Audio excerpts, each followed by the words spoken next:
अस्सलामुअलैकुम नाज़रीन। बस में कुछ और मुसाफिर सवार हो गए। उनमें दो चार डोगरा औरतें भी थीं। मैं चुपचाप बैठा माला जाप कर रहा था।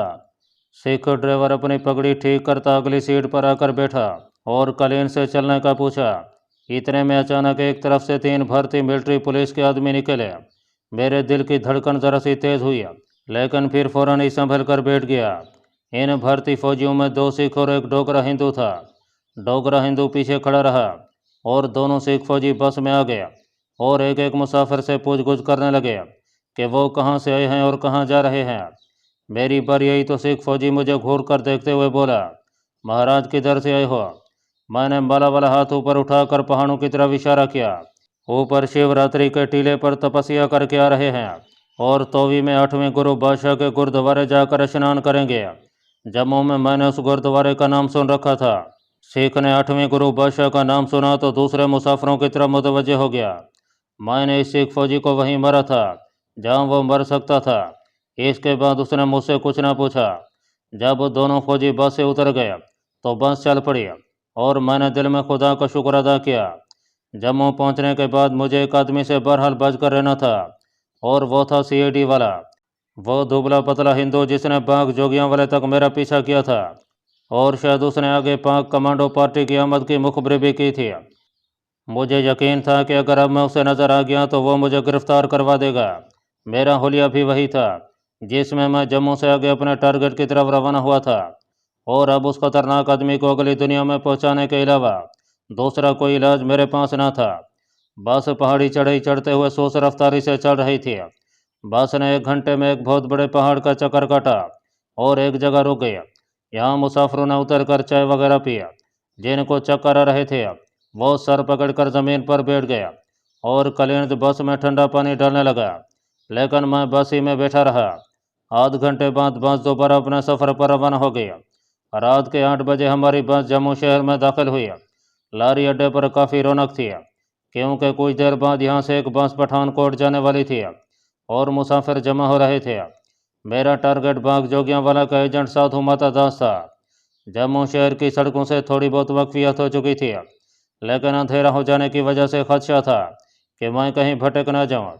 चुनाचे मैंने एक साइकिल रिक्शा ले लिया और उसे बाग जोगियां वाले की तरफ चलने को कहा। बाग से थोड़ी दूर मैं रिक्शे से उतर गया। झोंपड़ी में लैंप की धीमी रोशनी माता दास की मौजूदगी का पता दे रही थी। मैंने झोंपड़ी के बाहर खड़े होकर जय माता शेरा वाली की का नारा लगाया तो झोंपड़ी के दरवाजे पर पड़ा टाट एक तरफ से उठ गया और माता दास कंबल ओढ़े बाहर निकलकर मुझे पहचानते हुए बोला, अंदर आ जाओ। अंदर दाखिल होकर माता दास मुझे लाल लाल आंखों से देखते हुए दोबारा बोला, तुम्हें किसी ने देखा तो नहीं? मैं कुछ नहीं कह सकता। तुम्हारे मिशन की कामयाबी की मुझे रिपोर्ट मिल गई थी। अब तुम यहाँ मेरे पास क्या लेने आए हो? तुम्हारे इस तरह खुले बंदूक में मकसद आने से मेरा मिशन खतरे में पड़ सकता है।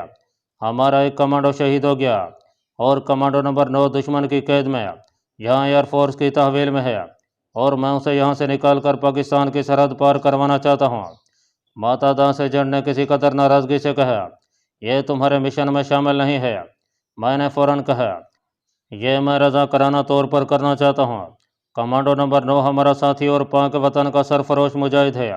दुश्मन उसे अजीतें दे देकर हलाक कर डालेगा और उसकी मदद करना हमारा फ़र्ज़ है। एजेंट माता दास बोला, तुम अगर इसे अपना फ़र्ज समझते हो तो अपने तौर पर उसकी मदद करते फिरो। मैं इस सिलसिले में तुम्हारी कोई मदद नहीं कर सकता। मैं किसी खतरे में पड़कर अपने मिशन को बर्बाद नहीं कर सकता। मैं चुप हो गया। वो ठीक कह रहा था। हर एजेंट के पास एक ख़ास मिशन होता है। उसे एक ख़ास फ़र्ज सौंपा जाता है जिसको उसे हर सूरत में बल्कि अपनी जान की बाजी लगाकर भी निभाना पड़ता है। वो इस मिशन से इधर उधर कभी नहीं होता।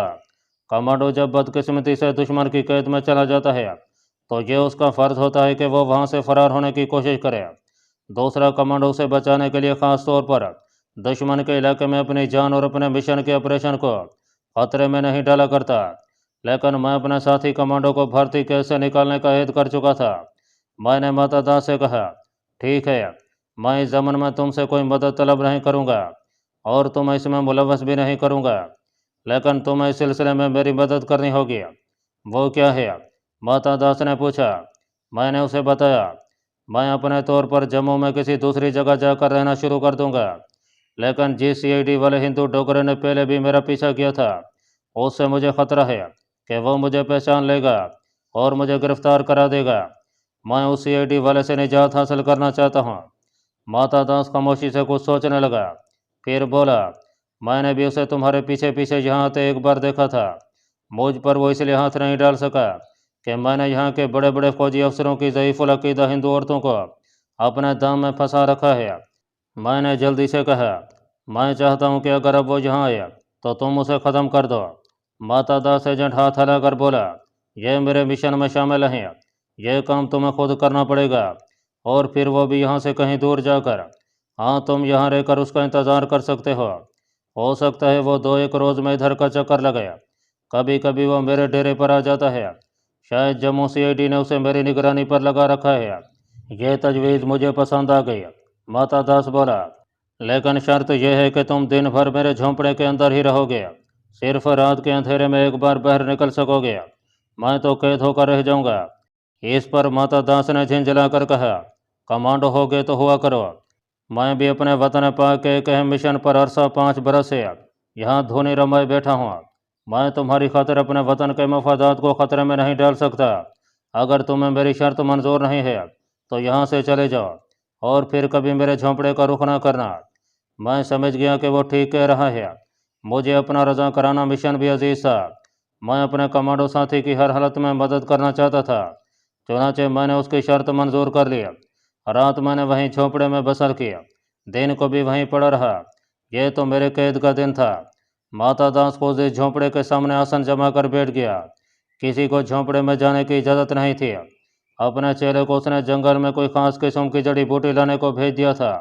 दिन गुजर गया, रात हुई तो उसने झोंपड़े में आकर मुझे बताया कि सीआईडी वाला आदमी नहीं आया था। मैंने मायूस होकर सर झुका लिया। अंधेरे में थोड़ी देर को टहलने में झोंपड़े से निकलकर बाग के दरख्तों में गया और फिर वापस झोंपड़े में आ गया। तीसरे रोज़ मुझे दोपहर के वक्त बाहर साधु माता दास की किसी से बातें करने की आवाज़ सुनाई दी। मूर्ख, जाओ, शाम को हमसे मंगलसूत्र ले जाना, नौकरी में तुझे तरक्की मिल जाएगी। सूरज गरूब हुआ तो माता दास ने मुझे झोंपड़े में आकर बताया, होशियार हो जाओ, सीआईडी वाला आदमी शाम को आने वाला है। वो मुझसे मंगलसूत्र बनवाना चाहता है। उसकी नौकरी का कोई चक्कर है।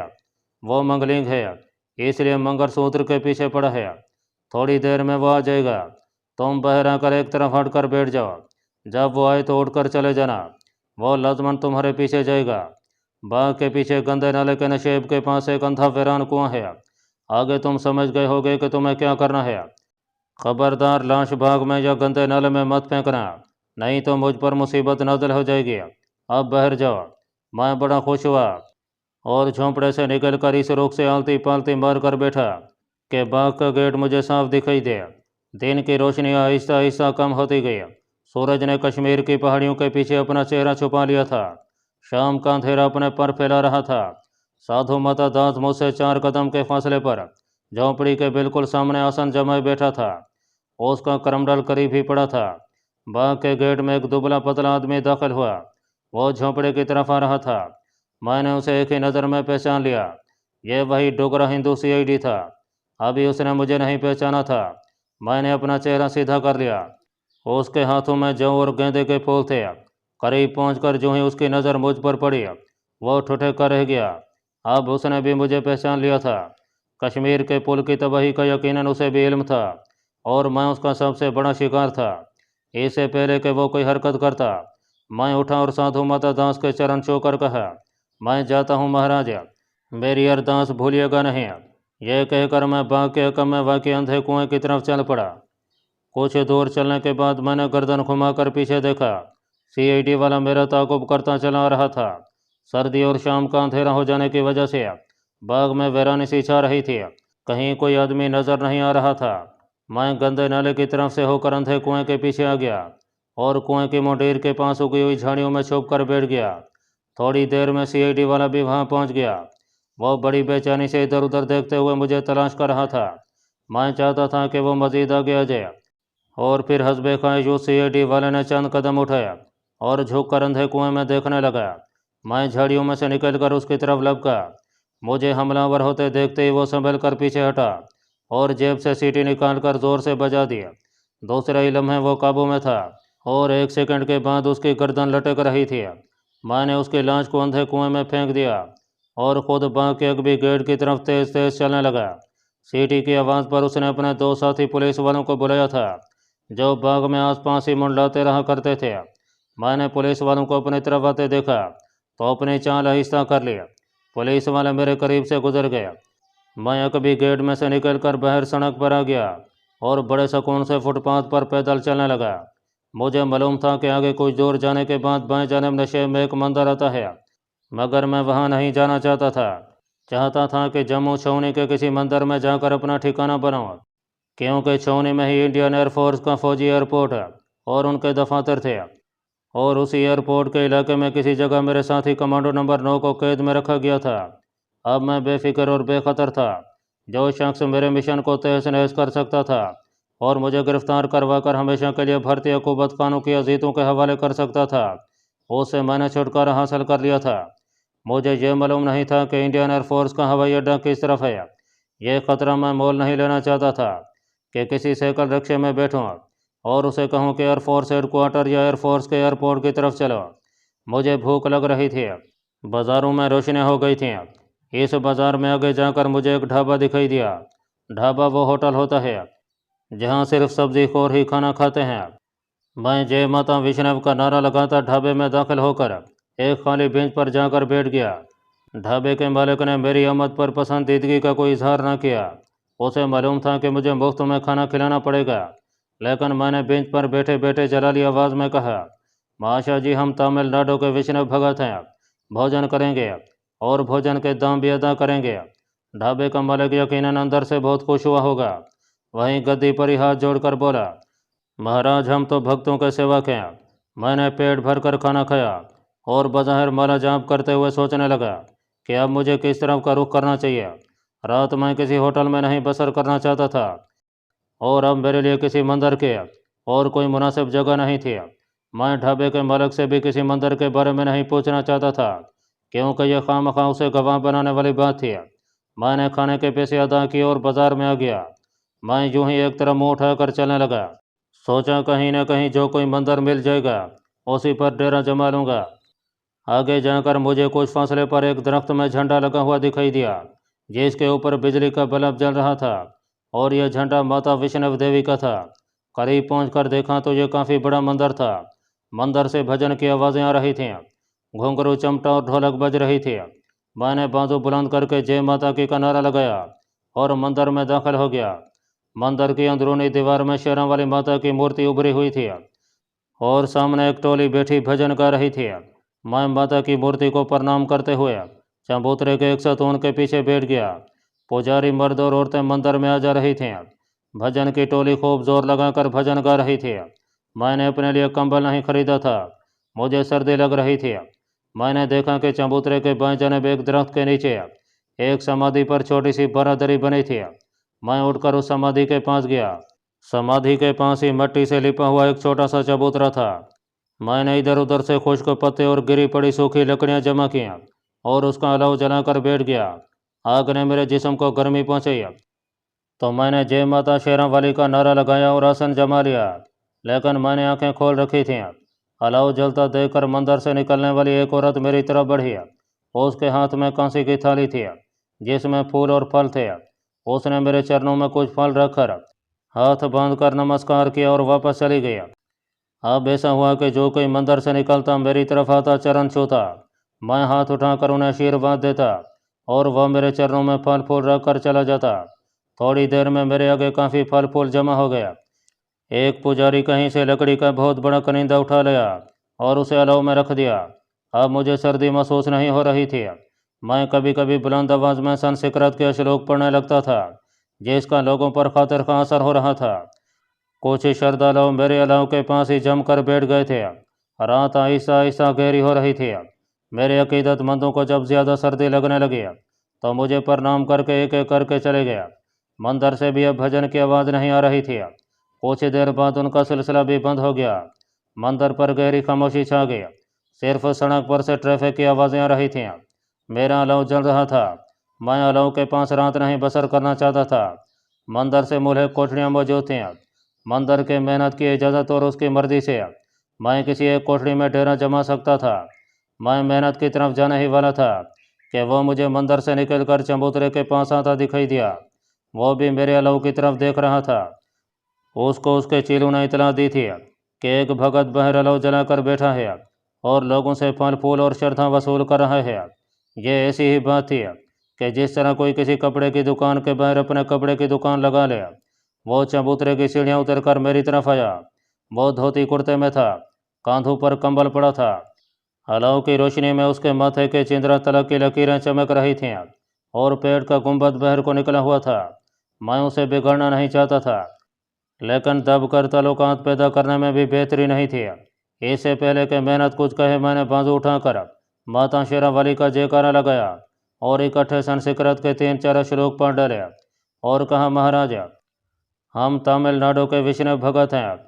ऊपर कटरा में माता के दर्शनों को आए थे। अब शहर के हर विष्णु मंदिर में माता के चरणों में बैठकर महीना महीना भर भक्ति करेंगे। मेहनत को मेरा ये प्रोग्राम भला क्यों पसंद आने लगा था, जबकि वो देख रहा था कि मेरे आगे फलों और फूलों का ढेर लगा है। जाहिर है मैंने नकदी भी वसूल की होगी, हालांकि अभी तक किसी पुजारी ने कोई पैसा नहीं चढ़ाया था। मेहनत नाक चढ़ाकर बोला, महाराज, शौक से भक्ति करें माता की, परंतु इसके लिए बड़े मंदिर के परों से इजाज़त लेनी होगी। मैं जानता था कि वो झूठ बोल रहा है और मुझसे सौदा करना चाहता है। मैंने जेब से 50 रुपये का नोट निकाल कर कहा, महाराज, हम विश्रम माता के भगत हैं। हमें संसार के मोहजामा से कोई गर्ज नहीं। ये 50 रुपये और फल फूल हमें श्रद्धा अर्पण कर गए हैं, ये आप रख लें। आगे से भी जो फल फूल और नकदी हमें वसूल होगी हम आपकी झोली में डाल दिया करेंगे, क्योंकि हम समझते हैं कि इस पर आपका अधिकार है। मेहनत 50 रुपये का नोट लेकर बेहद खुश हुआ और मेरे पास बैठकर हाथ जोड़ता हुआ बोला, महाराज, आप तो बड़ी करने वाले भगत लगते हैं कि श्रद्धालु आपको इतना कुछ दे गया। आप जितने रोज़ जी चाहे यहाँ माता की भक्ति करें, मैं बड़े परों से खुद ही निमट लूँगा। आप निश्चिंत रहें। 50 रुपये का नोट इस लालची मेहनत को सीधी राह पर ले आया था। उसने मुझे एक छोटी सी कोठरी भी अलॉट करने के साथ 2 कंबल भी ला कर दिए। मुझे और क्या चाहिए था। रात 11 बजे के बाद कोठरी में आकर लेट गया। सुबह मुँह अंधेरे मंदिर में भजन कीर्तन की तेज आवाज़ों ने जगा दिया। मैंने उठकर मुँह हाथ धोया और समाधि के चबूतरे के आगे अलाव रोशन कर दिया। मेहनत ने अपने चेले के हाथ मेरे लिए चाय का गिलास और बंद मक्खन भेज दिया। नाश्ता करने के बाद मैं अलाव के सामने आकर बैठ गया। सुबह सुबह काफ़ी लोग पूजा पाठ करने आए। जो कोई आता मुझे भी फल फूल और पैसे अर्पण करता। मैंने देखा कि मंदिर में आने वालों में ज़्यादा तादाद औरतों की थी। मुझे इन औरतों से कोई सरोकार नहीं था। वैसे भी ये औरतें निचले तबके की औरतें लगती थीं। मेरा असल टारगेट इंडियन एयरफोर्स का इलाका था, जहाँ विंग कमांडर भटनागर रहता था। हो सकता है वो अपनी फैमिली के साथ रहता हो, लेकिन अभी तक मैंने किसी से पूछा नहीं था कि एयरफोर्स का अड्डा और उनके अमले का रिहायशी इलाका किस तरफ है। दूसरे रोज़ रात को मेहनत मेरे पास आया तो मैंने फल फूल और रोजगारी की शक्ल में वसूल किया हुआ सारा नजराना उसकी खिदमत में पेश कर दिया। वो बहुत खुश था। उसकी आमदनी में इजाफा हो गया था। मैंने मेहनत से इधर उधर की बातें शुरू कर दी। हर बार हरफ मतलब ज़बान पर आते आते रह जाता। दिल नहीं मानता था कि इस मेहनत से इंडियन एयरफोर्स के बारे में पूछूं। आखिर मैंने यही तय किया कि सुबह शहर की गश्त पर निकलूँगा और एयरफोर्स के रिहायशी इलाके के बारे में खुद ही सुराग लगाने की कोशिश करूँगा। दूसरे रोज़ मैंने मेहनत से करमंडल लिया और उसे कहा कि ये हमारे भक्तों की रीत है कि हफ्ते में 2 बार विष्णु माता की दक्षिणा के लिए लोगों के दरवाज़ों पर जाते हैं। मेहनत ने हाथ बांध कर कहा, जैसी महाराज की इच्छा। मैंने भीख मांगने वाला करमंडल हाथ में लिया और शहर के बाज़ारों की तरफ चल पड़ा। धूप निकली हुई थी। बाज़ारों में लोग अपने अपने काम पर आ जा रहे थे। ट्रैफिक का हल्का हल्का शोर बुलंद हो रहा था। मैं गुंजान बाज़ारों से निकलकर निस्बतन खुली आबादी में आया तो एक साइकिल रिक्शे वाले को रोक कर कहा, बच्चा, हमारा एक श्रद्धालु हवाई जहाज़ चलाने वाली फ़ौज में है। कहता था कि जहाँ फ़ौज के जहाज़ उतरते हैं वहाँ मेरा घर है, परंतु हमको मालूम नहीं। क्या तुम हमें वहाँ ले जाओगे? हम तुम्हें 2 रुपये किराया देंगे।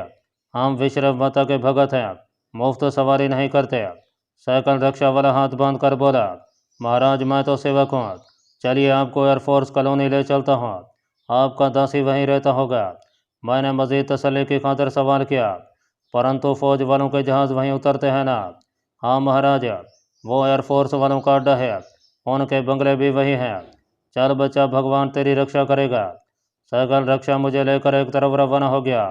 बहुत जल्द वो शहर की आबादी से निकलकर पहाड़ियों के दरमियान फैले हुए एक मैदानी इलाके की तरफ चल पड़ा। यह एक कुशादा पक्की सड़क थी। रास्ते में हमें एयरफोर्स की गाड़ियाँ आती जाती मिली, तो मुझे यकीन हो गया कि मैं अपने टारगेट की तरफ ही जा रहा हूँ।